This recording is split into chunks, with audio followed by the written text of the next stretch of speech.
next hour so that I might be able to put this up on my website. So again, I'll kind of start again. My name is Rob Z. I am the Technology Director of the Oakfield, Alabama Central School District for the past 7 years. Before that, middle school technology teacher at Amherst Central School District in Buffalo. And since 2012, teaching at Canisius College in the Ed Tech program. So we are looking at SlingStudio today. I am starting a video for you guys so you can just see the little demo of what is the SlingStudio device. This is SlingStudio, the first affordable live streaming multi-camera platform, an all-in-one wireless solution that's portable and easy to use. 100% battery operated, SlingStudio requires no extra cables, external power, router, or network. I'm going to pause it there and add a little more. It is battery operated. I don't have the battery. We never bought it. We never used it. I always am plugged in. The events that I'm always doing, I can at least get an extension cord and set up a power strip for myself, and I prefer to be on power for the events that I do, because really it is mission critical when you're live streaming and people are at home watching or whatnot, whether it's graduation or sporting event or whatnot. So I have not done the battery operated piece, but they have it so that if you are on, say, the football field and your internet is a mobile hotspot, you truly can have it in your backpack and be wireless with internet and with electricity. So it is an option. I'm going to show you the price of it and stuff too if you decided to buy it, but it is something that we've used only plugged in. The SlingStudio camera link wirelessly connects to virtually any camera on. And so I'll pause it there. You can see that SlingStudio camera link, which I'll talk about. I do have one of those. And what that is, it's a HDMI sender. It sends it wirelessly. So that could be a camcorder like they're showing here. For me, it's a 75-inch ViewSonic panel that's across the room. I need to, instead of running a HDMI cable across the floor, I don't have to do that. I just use the little SlingStudio box wirelessly connected to the transmitter. So I'll show you that in my wiring diagram as well. You can have more than one. You think you can have up to 4 of them for up to 4 devices. We only have one to use because most of the cameras I use happen to be iPods. On set at distances up to 300 feet. Setup is no sweat, taking minutes, not hours. From simply using a smartphone to taking advantage of up to 10 wireless sources, SlingStudio has a vast array of connecting options designed to best. That's a good diagram right there. I like how they're showing it. See how the SlingStudio hub truly is the hub of everything. You could have your camera links connected wirelessly. You could have an HDMI cable plugged into it, which I do for a DVD player. And then the SlingStudio Capture app is running on iOS devices. So smartphones, iPad, iPod Touch, and iPad Touch, iPad, and the iPhone. What we've found is the iPod Touch was the more economical way of doing it. We had 12 of them from a student project that we no longer did with Google Cardboard. You guys remember those from years ago? They stopped using them for that purpose, so I reclaimed them. And they're essentially like miniature iPhones that we use. And the battery, when you're streaming, it gets eaten up fast. So you'll see I have a nice little slip-on battery pack case that we use, which I've shot events as long as 4 hours. I set up an hour beforehand, so 5 hours long, and I haven't dipped down below 90% of battery. So I feel like these little $10 battery packs are a great way to do it. The only thing that could happen is if it's a hot day, like it was in June when we did on the blacktop, we did the graduation, sunlight on the screen made it hot. Cameras were shutting down, and I had to quickly grab another iPod and put it in place simply because of the heat. So I'll talk about that when we look at the graduation part. Best fit your production needs. Whichever way you choose to connect, all sources are instantaneously available on the SlingStudio console app. Intuitively designed for the most dynamic live directing program. So there's a good shot of the app itself. I would recommend, if you're starting from scratch, get yourself the largest iPad that you could use, which is the iPad Pro. I'm using the iPad Pro, I think the 9-inch version, but I know there's a larger version than that. It's a great tool to I sometimes walk around as I'm switching sources. Other times I dock it in a little keyboard docking station so it's plugged in. You could also use a MacBook as well. So this is kind of Apple-centric. You have to have either a MacBook or a iPad to be able to run the console app as you see. On the left-hand side, those are your up to 4 live sources that you're seeing. However, you can have up to 10 sources that are connected at any given time. But if I had more than 4, I'd have to say which one do I not need to see in order to see the other one. So we'll talk about that when we get to wiring these up too. Features like custom graphic and video imports. Lower third graphics are there too. Green screen capabilities too. Picture-in-picture and more. Live streaming capabilities let you share directly to Facebook, YouTube, or any RTMP destination. Every recording is stored on a single SD card. Now it does have an SD card right there in front, but I never use that because instead we use a USB little hub, and I have a portable hard drive, which has 500 gigabytes of storage. So everything I've always recorded just still sits on that. So you could use the SD card that they're showing you there, but I think there's an advantage to using the hard drive as well. All files automatically sync and time code with SlingStudio's Adobe Premiere Pro extension and Apple Final Cut Pro converter. Do any of you use Final Cut Pro or any nonlinear editing program? Okay, so this is great for that because each camera source is being recorded into a folder as well as the published switchable output that you're doing. So you could capture up to 6 different things all simultaneously to that hard drive, to that SD card. So that afterwards, if you're going to do some heavy post-production work, you have all the source files as well as the one file with all the transitions in it. SlingStudio, the easiest and best solution for live switching, live streaming, and multi. So the backpack they sell is an accessory. I don't have that either, but that is it looks like a nice thing to have. I want to now jump over to show you what we've done with it. And again, I've been talking probably 3 to 4 years we've been using this tool. Our channel is oalivestream.org. For $12 a year, anybody can register any domain name. So that's what I did. And I just redirected it to this YouTube link, which happens to be the YouTube channel tied to my account at school. So under the videos tab, you'll see everything chronologically for the most recent thing this week, the board meeting. So just, I'm gonna mute this though, so I can, let's see. Because we don't need to hear that part. All right, so it starts off, you can see there's a total of 3 cameras in the room. But what I want to show you right now is the cameras we're not using is this one here, which is to the left above them, and then this one over here on the wall to the right. What that is a little iPod Touch inside that battery case, tied onto a tripod mount I put on the wall. So I really fine-tuned this over a 2-year period so that I can, there you go, I just switched cameras to that one in the corner. I can now set up and tear down pretty quickly. It's not a lot of cables to run other than the microphones, which I'll show you because there will be in the shot here. There I am in the corner, bottom right corner. I'm on the side. There's the SlingStudio box right there, the white box.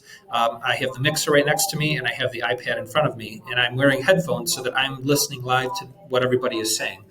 There is like a 3-second lag, which is kind of funny because I say like, "Hey Rob, do that," and they'll start talking to me, and I'm not looking, and then I look at them because there's that delay where what I'm hearing is what's being recorded, not the actual live piece of it. Another piece too is when they start to clap. If there's great job this week of the football team, as soon as they start clapping, I got to quickly get on that mic mixer and lower it down because the sound of clapping is just like really loud and it picks up on the mics that way. And the reason why is I don't mic people, I mic the room. I have 2 Blue Yeti mics. I have the professional Blue Yeti mic that has the XLR input on them. It's about $50 more than the typical one people buy for $99. But I put 2 of them. I used to have just one, and I thought if I have one mic and that mic goes down for whatever, a cable reason, whatever, I have no audio at all. So now I have 2 just in case. And that saved me one time when I was recording the chorus and they were singing. One mic did go down in the middle of the event, and I could just stop them. So thankfully I had 2. Another reason why I like having 2 is because then I can have stereo. I map it on the mixer so that this one is the left ear and this one is the right ear. And if you're listening with headphones on, it really does sound stereophonic, where you can hear someone over here talking and then someone over here answering them. And it really sounds much better when you can put them in stereo mode. So if you have 2 mics, you can do that. I was hoping I'm switching to the other camera angle to show you. There it is. There's the other camera angle. So the mics right now, here's one in front of this table, and here's the other one in front of that table. So we kind of set it up in a 3-table setup, 2 on the sides are 45 degrees. And I put a good 20 feet between them. And then before people start talking for the meeting, I'm just listening on my headphones and kind of balancing it out so that one ear is not louder than the other. And it really gives a nice stereo effect. You can see I run the cables, the XLR cables, right back to my table. So, of course, it's a tripping hazard if you have people walking in that area, so just something to watch for. But for this one was 1 hour and 28 minutes. Sometimes they go 3 to 4 hours long, board meetings, but thankfully if they're under 2 hours, that's always a good thing. I want to point out too, notice the lower third graphic. That's built into the SlingStudio tool. they give you some templates. You can control what colors are there. So I did the 2-line, and I just leave that up for most of the time, unless we're showing something from the ViewSonic panel, PowerPoint slides or a slideshow, and it's in the way you can turn it off. So that is probably the most common use of me using SlingStudio, which is to do school board meetings. And as you can see, it just as the meeting is going on, I just transition to different cameras based on who's talking. Are you open to questions? Yes. Yep. Two quick questions. So yep. Are you then taking a feed from the ViewSonic and going full screen with the presentation, or how are you capturing so that viewers at home can see? Yep. Are you just catching the corner of the monitor, or are you then switching over? It's a source. Okay. The HDMI out of the ViewSonic panel goes to that little wireless box, and that wireless box is talking to my SlingStudio. Are you holding back audio for sound reinforcement in the room, or are you just ambient audio?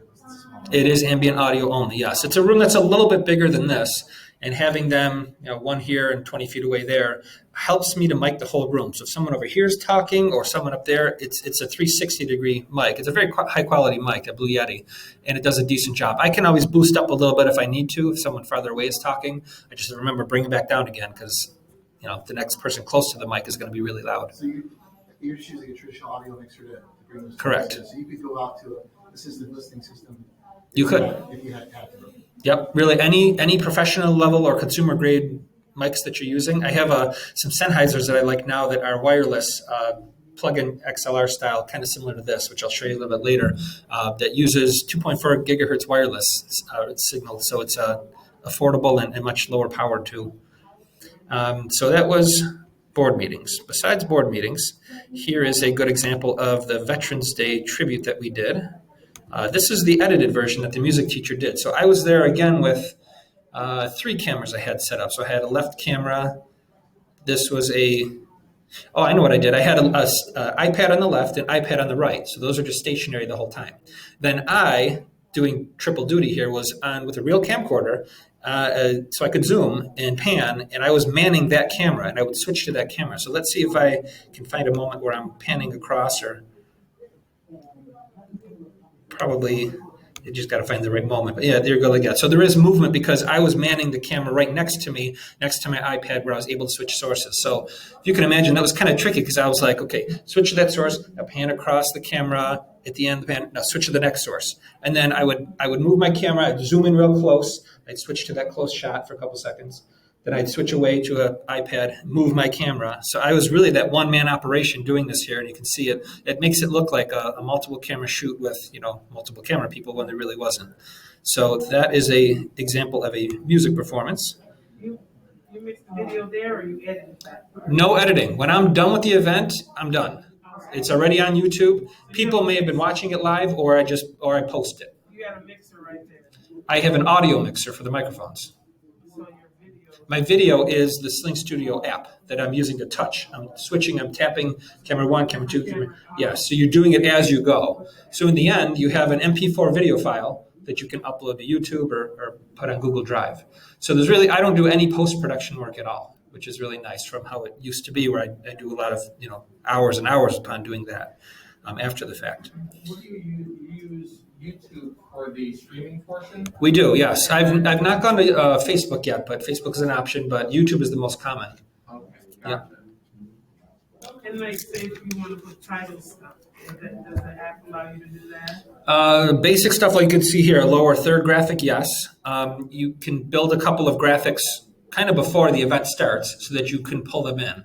There is scoreboard stuff if you're going to do sporting events. There is instant replay. I've never used it, but there is that if you wanted to do an instant replay piece. But for me, graphics just means the lower third graphic in most cases.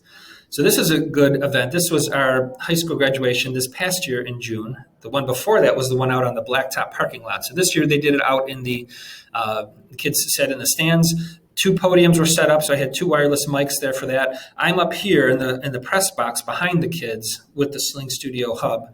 And out on the field, let's see if we can get a shot of that somewhere. Oh, that's just one we had up on there, kind of a close-up shot of the graduates.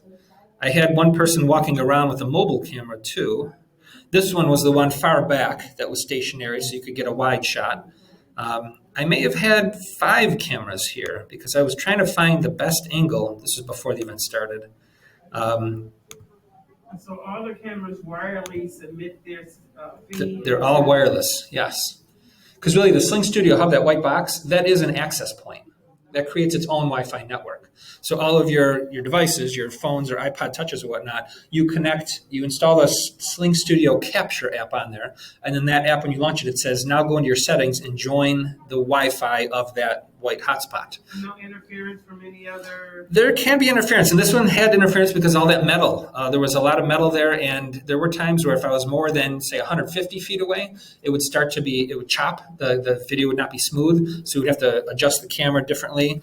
Another thing, too, is I had kind of like my phone is in a case, but in a battery case, I had the devices, and I think that interferes with transmission as well.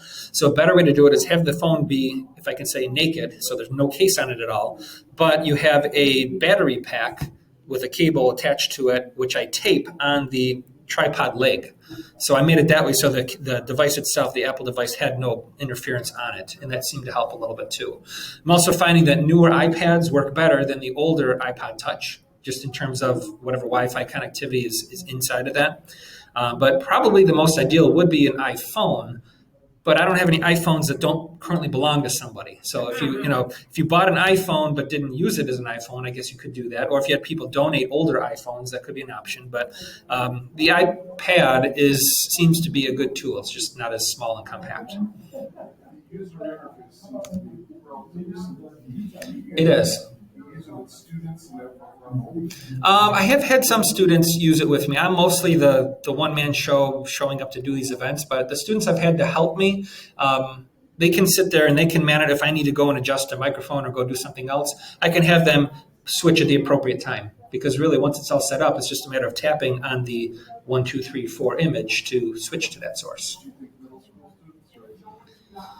I was working with high school students, but when I taught at Amherst Middle School, I had 7th and 8th graders. We didn't use this kind of stuff. We were using Adobe Visual Communicator. Anybody remember that? That's like a blast from the past, green screen software. I was kind of the poster boy for that for Adobe for years. And then Adobe bought it and killed it off, so then that was a thing of the past. But those kids I had in 7th and 8th grade, if they were serious about it, I would see them as a high school kid. They had the maturity level. They weren't fooling around. They were trying to learn it. Those were kids that were in the elective class with me because they wanted to be there. But I could see doing it simplicity wise. I don't think it would be difficult for a middle school kid. And there's not a lot of bells and whistles to mess up or to create a problem that I would foresee. So this is probably obvious, but the capture software is password protected to that host. So capture software. So if someone else has their own iPad with that capture software, they're not picking up on that network and can come into your stream. Right? Correct. They would have to be on the Wi-Fi network. So if they were on that Wi-Fi, well, I have it set up in SlingStudio where there is no password, but SlingStudio allows you in the app to make a password. I usually control because nobody else can get on the network that I happen to be on. And that's my way to get around that. Maybe one last thing to show you of the ways I've used this. When we had a lot of stuff because of COVID where we were communicating with the parents, this was like the message from the superintendent kind of thing. And again, I just was able to set up, in this case, in the auditorium, where I had the SlingStudio. There it is right there. You can see it on the shelf there. And then, so you see that just switched to it. This source we're looking at is the screen of the laptop that we were running. And then as the event goes on, sometimes I switch back, and now we're looking at that angle to the stage. And you can see it as I go, it's just different angles and such. All right, so let me get out of this. I've shown you enough examples, I think, to know how this could be used and how we've used it. Now I want to get into talking about the hardware a little bit more. So the hub itself, $999 is the retail on that. Sometimes it goes for $899. But as I was saying, very hard to get because of manufacturer shortages or whatnot. They do have a find a reseller link. B&H, Adorama for camera stuff. CDW is who we buy a lot of stuff through. There is a way, I think on B&H right now, I'm signed up for a outage alert. So it's like every 2 weeks they email me and say, sorry, we're still out. But the moment one comes in stock, it would email me because I actually do want to buy a second one because I only have one. And if that goes down, I use it so many times for board meetings and it's a mission critical tool. I always feel like you got to have two of everything that happens to be important for this whole live streaming stuff. So if I could buy one, I will. But as I was saying, I've had a hard time finding them in stock. And as soon as they're in stock, they get sold out quick. So you almost need to buy with a credit card and not a school district purchase order, because that takes time. So the optional battery pack, I'm showing you the bottom here of ours where the pins connect. You can see there's a thread mount there, so you actually could mount the hub, bless you. You can mount it on a tripod if you wanted to, but they do have the battery available at the site. It is $149. It lasts, I think, up to 4-hour charge time. 3 hours you get, so as long as your events are under 3 hours, that really could work if you were like in the middle of the football field or something of that sort. So battery pack. The optional camera link, you can connect up to 4. We only own 1 of them. What I'm showing you here is there's 2 cables. One is for power, because this one does actually have a built-in battery and could be used running off the battery as well, but I prefer to plug it in when possible. And then it also has the other cable that connects up to your HDMI source. So I use it to connect up to this viewboard panel that's behind there. That's about 40 feet away from me, so I could run a long HDMI cable across the floor, which I used to do, but now I figured I might as well just use this device, and because it's plugged in, there's no worry about power, and I've had no flaws whatsoever. I can play full motion video with audio, and it's not choppy ever. The signal is very robust. So I would think a couple 100 feet away you could be with this to still have good quality, HDMI coming through. The Usbc Expander. So this is an option you could buy. And the reason why I suggest it is it gives you the ability to plug in, like I have, a little portable hard drive, so you can store lots of footage on there. Essentially, you'll never have to delete anything. You could just keep everything on the hard drive for many years that I've been doing this. And then it also has this, which is for Ethernet. If you want to be hardwired so that you're not relying on Wi-Fi or mobile hotspots, by having the SlingStudio Expander that plugs in USB-C on the back of the hub, you have the ability to do Ethernet. I would say probably 2 events I've only done with Ethernet. Our internet is decent in the school. We have Meraki access points, which were replaced about 4 years ago. So really no troubles with Wi-Fi inside the school building. But if we wanted to really make sure that there's no chance of dropouts, Ethernet is always a good suggestion when you're live streaming. So now the main console app. I took a picture of this from this week, Tuesday night, when I was doing the board meeting, and this is what I'm seeing at all times. Notice I have a little keyboard I like here. It's a Logitech keyboard so that you can use Bluetooth anytime you have to type. So up in the upper left corner, this source is my ViewSonic panel that has the slides on it. So I always put that one up there at the top. This angle looks like is from my stage right, shooting at the audience. This is my stage left, shooting at the audience. And this is the one center shot, which is live right now, pointing at the board meeting tables.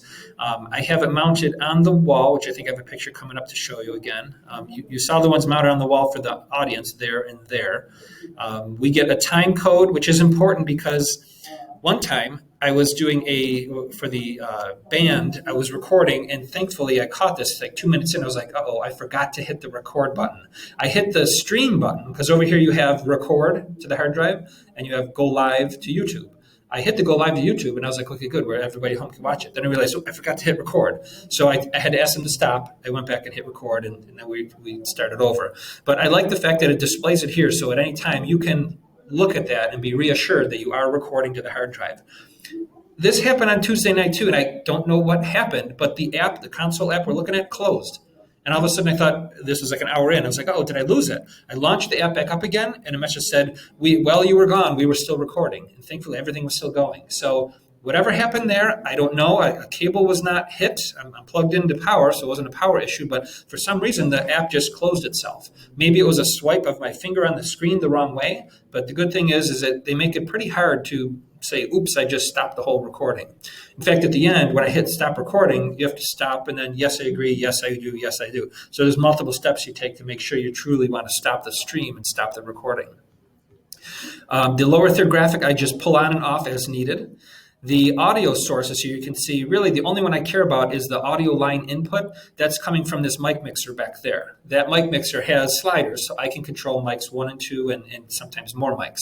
I don't have to worry about these, that one, that one, that one, and that one. Those are the camera sources, but I'm not pulling the audio from them. If I wanted to, I could, because the meters will move and show you that there's audio on them.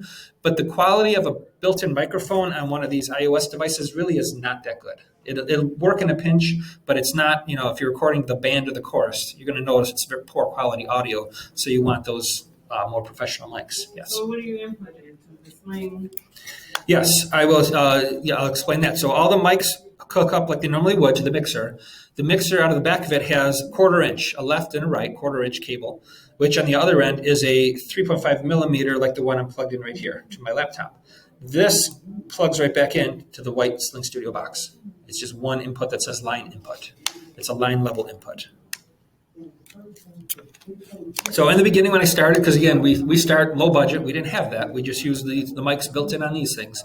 Then I realized, let's get the mic that I was used to using for morning TV show stuff, mics that we're used to using that are more professional, wireless or wired, and bring it all in through that mixer.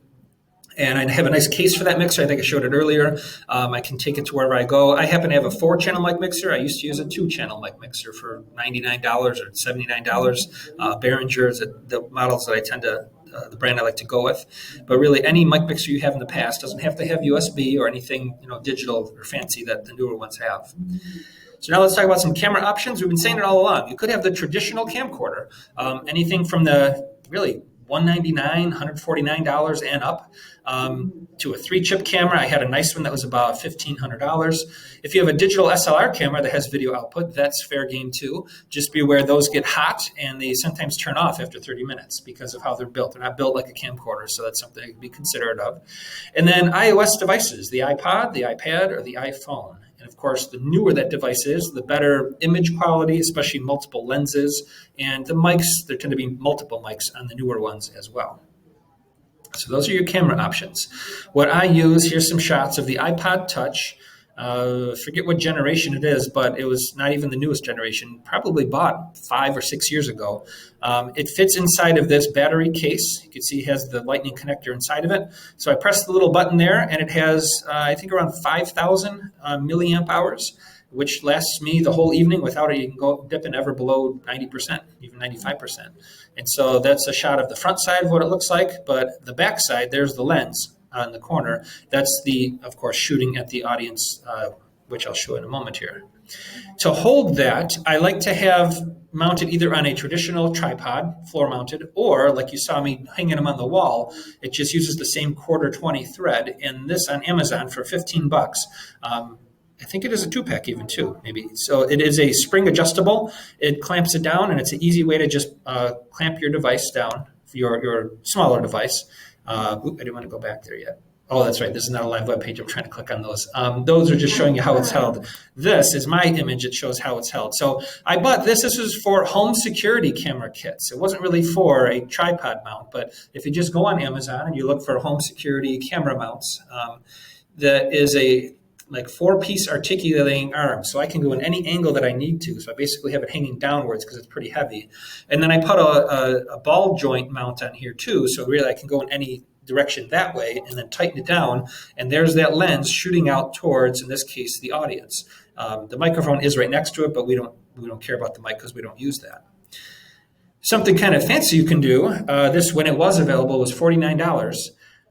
I'm that one man sitting there and my cameras are far away. There's sometimes where I want just go a little bit this way more, a little bit that way more. And rather than me get up and go and do it during the live meeting, I thought, wouldn't it be great if they had some sort of a remote control? And so sure enough, did the research, found out on Amazon, they had these $50 made in China, very cheaply made. I feel like if you drop it, it will break. But again, it's only $50. Comes with the remote. It can go up, down, left, right. And it has 360 degree all the way turned around. You can even control the speed of it. So one little press could be like a 1/4 turn, or it might be I'm holding the button down and watching the camera as it turns around to get the angle that I want.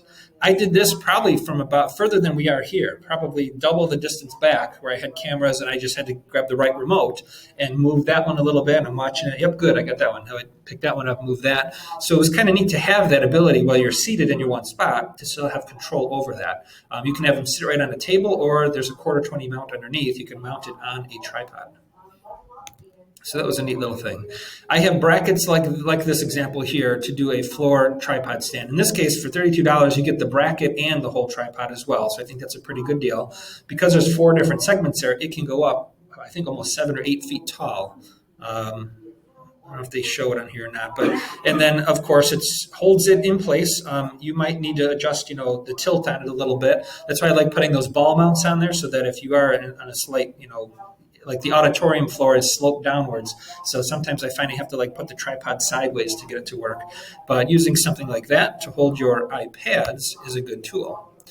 Now here's that mic mixer idea. I have it in the case right now just to show you how I transport that around. And it works with any wired or wireless XLR microphones that you or your music performance, drama club, music teachers might already have. You can use those because they would hook up the way that they're already familiar with using. And so that plugs right into the back. So here's a shot I wanted to show of the recommended Blue Yeti microphone. Last time I checked, I think it was around $149 for the one that has the XLR inputs, and then around $99 for the ones that don't have it, where you're just hooked up through USB to a laptop. And it has a gain control on it, so you can choose. The gain control is important because when we had the band playing and there were trumpets and drums and that mic was sitting right there, I had to really crank it down because otherwise it would be so overdriven where you just couldn't detect the sound. So it's really nice to be able to manually control right at the source, the gain control. Whereas if I'm doing a meeting like this and I need people in the back to be heard, I can really crank up the sensitivity on that so that it picks up more of the room.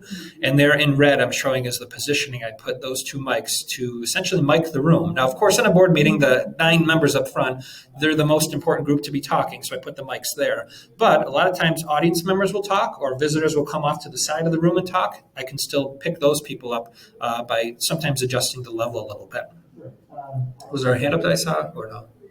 Okay.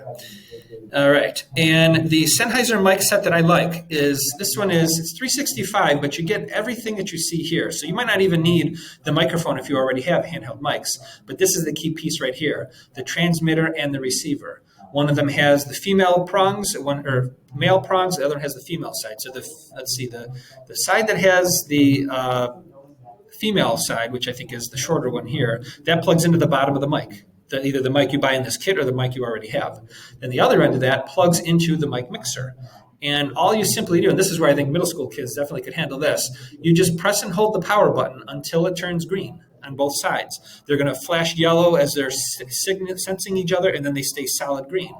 When the batteries are getting low, it turns to yellow. And when the batteries are within, I think, 20 minutes of dying, they turn red. So the LED makes it very simple to understand for anybody, and there's no difficult pairing at all. It's just basically turn them both on by pressing and holding them. And once they are solid green, now you have, I think, about 150-foot range. Now, when we were out on the sports field, I noticed that the human body acts as a shield. So if I'm right now facing you guys, were the kids up in the stands there, if I'm facing you talking to you, it would work. But the moment I would turn, it'd be over here, the transmitter would have to go through my body and it would stop. So the person presenting the graduates out on the field just had to remember, stay line of sight so that you're looking at the booth, because it literally is a line of sight connection with these. But I do have to say, all that aluminum and all that steel there from the stands in the sports field there did interfere a lot. So that may have had something to do with it. When I use these inside the school building, no problems at all. It could be across the auditorium or across the gym and be wirelessly with them. Yes? Have you found a cheaper listing of just the transmitter receiver? Yeah, they are, yes. If you don't need the whole vocal set, I think you're in the $100 range, maybe $150, $180. But again, these are very hot commodity items right now too because of live streaming. So stock is limited, but definitely look at all the vendors that you guys might normally use to purchase electronics. I just happen to buy them on Amazon, but there are other places too. And then I think I'm getting to the end of my slides here. This one I just wanted to show. Oh yeah, so I'm showing those mics, those Sennheiser mics I was using. This was the event that I bought them for because I knew that I couldn't really run cabling from here all the way under the stands and then up to that back booth where I was because it was over 150 feet. So I just purchased last minute those mics and they worked perfectly fine on those two podium areas there. So that is the conclusion of all of my slides there. What questions do you guys have in terms of anything with live streaming equipment? Yes. That event you just showed, you're out in the press box. Yes. Are you using a mobile hotspot to stream out? That's a good question. Yes, to answer your question, yes, I was. We have Kahoot. I'm sorry, not Kahoot. Khajiit mobile hotspots with Verizon service. They're very heavily filtered, uncontrollable by me, so I had to scrap that because the live streaming wasn't working. I was using a combination of the mobile hotspot on my iPhone, which is unfiltered, and we also had a Verizon hotspot that we used. But that wasn't the plan. prior to this event, 2 months prior to that, we paid for the Meraki equipment from the edge of the school building to the press box, the wireless bridge. And we've had a lot of problems with it, keeping it connected, electricity overheating. The press box is not air conditioned. So even though we spent a good chunk of money to do that, we ended up doing this event with a mobile hotspot. A lot of the football games too, they were doing with that. But we have to solve that problem because we now have a huddle camera that we just is sitting on my table right now to be installed in the spring. So that needs to have a more sustainable, reliable internet. So it's a work in progress. Yes. In terms of the CG, you can preload up to a number of different pages, or Yeah, so for like lower third graphics and such, yes, you can load them on via the hard drive or the SD card. It'll pull from there. You can make them with the templates they give you and store an unlimited number. And then you can, the way you essentially do it is you pull it over to the preview window. Like when I was on the interface and you guys were seeing let me get to that slide here. Up here, it can be either, notice it says audio mixer, or you can hit that and it changes to the preview. The preview would be the source you're about to go to. That's where you mess around with adjusting the positioning and the words in the lower third graphics. So you load it in that preview area and then you push it by either double tapping on the source, or that's the go button right there to switch. And then pulls it down to there. So it is something you have to do in advance. You're not really going to do it on the fly.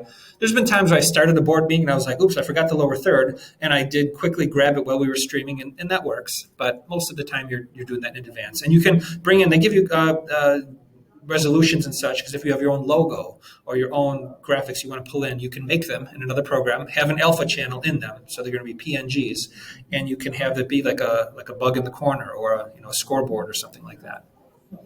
And green screen capabilities there. I didn't even talk about it or show it, but if you're doing green screen stuff, weather reports, it's possible. Yes. How's the audio video thing? Yeah. When you record? It's amazing how well it is all in sync. I've used a lot of other tools before that always had, lip sync issues. This matches it up perfectly from a variety of sources, because I'm playing a YouTube video over here on the ViewSonic. People are talking, you're watching their lips move. It's all synced up perfectly, which is why there's a little delay. When I'm wearing those headphones, I'm 2-3 seconds behind as I'm hearing, but that's the box doing its magic to make sure everything lines up. And I have no complaints with that. It's pretty amazing how good it works. Yes. Do an insert into the main, like if you have a signing or somebody doing. Oh, sure. If you have like a person doing sign language, because you can do a picture-in-picture. And you can control how big that you can scale it, that picture-in-picture in the corner. I had to do that for the school musical. I had to record the kids as they were presenting on the stage, but then they used an LCD projector and projected an image on the wall. It was actually the kids singing that couldn't be there, but it was like as if they were there. So I had 2 cameras going, and I remember I did switch. That was the first time I used picture-in-picture, and I had the shot set up in advance so that it was like probably 1/8 of the screen in the bottom left corner, but it was neat because you could see that was working as well as the other screen. So yeah, picture-in-picture is possible. Yes. In the boardroom, for your ViewSonic source, Mm-hmm. as a rule of thumb, what format, when you've got a teacher that comes to you and they've got slides with embedded videos and all sorts of different things, Mm-hmm. Do you have a rule of thumb that you give them that works the best when putting whatever they want to show up on the ViewSonic? That would be the Google Slides presentation that they create, which I always like to get in advance, because then I check if there's any audio or any transitions. If it's someone outside of our school coming in, they might have PowerPoint with embedded video, and they show up and we got a Chromebox. We don't have a Windows. To us, a Windows machine is a legacy device. I guess people say we're very progressive in that sense, but Chrome OS all the way through for everything we have. So if they give me something like that, I will convert it to PDF, or I'll convert it to Google Slides and play it through Google Drive. But as far as the content, I'm not the judge of that. It would be, the school superintendent would say, hey, that's a 45-minute long thing. You need to get rid of some slides, that kind of thing. So you haven't had any problems within Google Slides with video planning? No, Okay. no, because we tell them if you're doing some video, make sure if it lives on YouTube, pull it in from there. If it can live from Google Drive, embed it within there. And if that all else fails, we'll put it on a thumb drive and we'll play it locally from the media player on the device. But So for the most part, it's embedded in Slides. yes. Okay. Yep. Of Question over here. Yep. Have you experimented at all with any scoreboard data capturing? Or anything like that? No, I haven't, but I know they have it, and people say it's pretty neat because they use that in conjunction with the instant replay feature.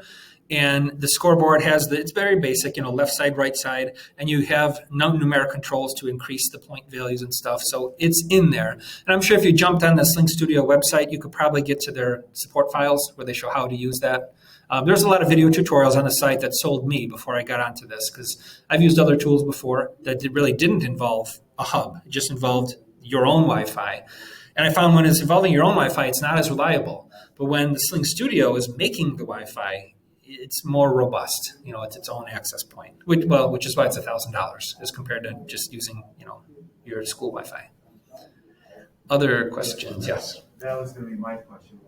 Where did you move from to this? What were you frustrated with? Yeah, I can't remember the name of it now, but it was a iOS, same thing. There was a capture one and a control one, and you would install it on your iOS devices. Somebody said it. I could recognize it by name if I heard it, but it relied on your own existing Wi-Fi, so it goes through your whole network. And if you're in a good spot where there's not a lot of congestion, it was fine. But as soon as you're in like an auditorium where outsiders are coming in and jumping on the Wi-Fi or creating their own mobile hotspots, it became problematic and choppy. But that was the free thing to try because I had all the iPads already, so I just had to get the free app and try it out. I can't remember the name of it, but it was probably going back 4 years ago. It was something that I think it's still out there today, because every once in a while I see someone talking about, hey, why don't you just use this free software you download and not have to buy any hardware? But no, not OBS. No, it's an iOS-centric app. I can't remember the name of it, though. Any other questions, ideas? You mentioned that you had really very little lag at all. Mm-hmm. Did your previous system have a lot of lag when you were streaming? Yeah, when you would switch, it wouldn't be an instant switch. I would switch to camera 2, and then like 3 seconds later it would come out. Like the audio and video would be fine, but I wanted it to switch at that moment because that's when the trumpets started playing, and I wanted to switch to that shot.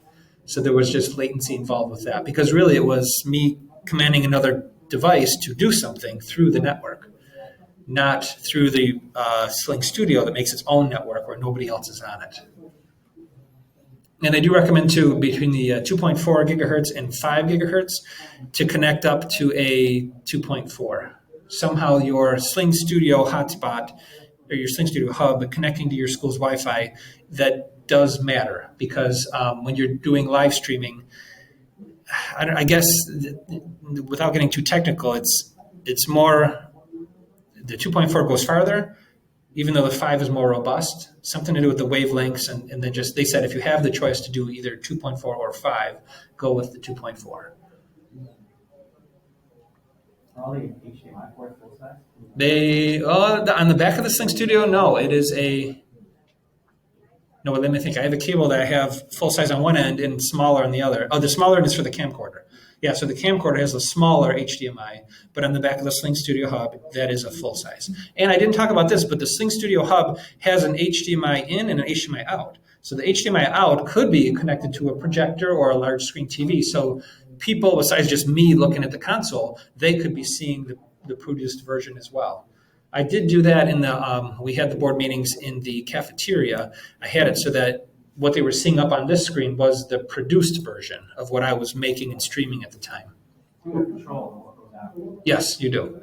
Yep. Because you're recording to disk, you're live streaming to the internet, and HDMI out to a local source simultaneously. And what you're recording too, by the way, is each individual camera 1s, camera 2, camera 3, camera 4, just those streams, and also the published, edited version that the live audience is seeing. So all those things are being recorded simultaneously at the same time. So it is a lot of data capture, which is why they recommend having a solid state hard drive like that. You can see it back there I have plugged in, as opposed to a SD card. But an SD card, if it's the right type, a high-speed SD card will work. Just doesn't have as much space on it. So before we wrap up, anything else you can think of? If you guys ever have any questions at all, or if you're near the Oakfield, Alabama, south of Rochester area and you want to come out and see it live, I do once a month the board meetings and then other events too. So I've had people come out and observe that because I take the half hour to set everything up and they see everything working in action. So we're happy to have visitors at any time if you need to see it in action. Thank you. Thank you, guys. Just a reminder that if you don't mind giving us your attendance grade,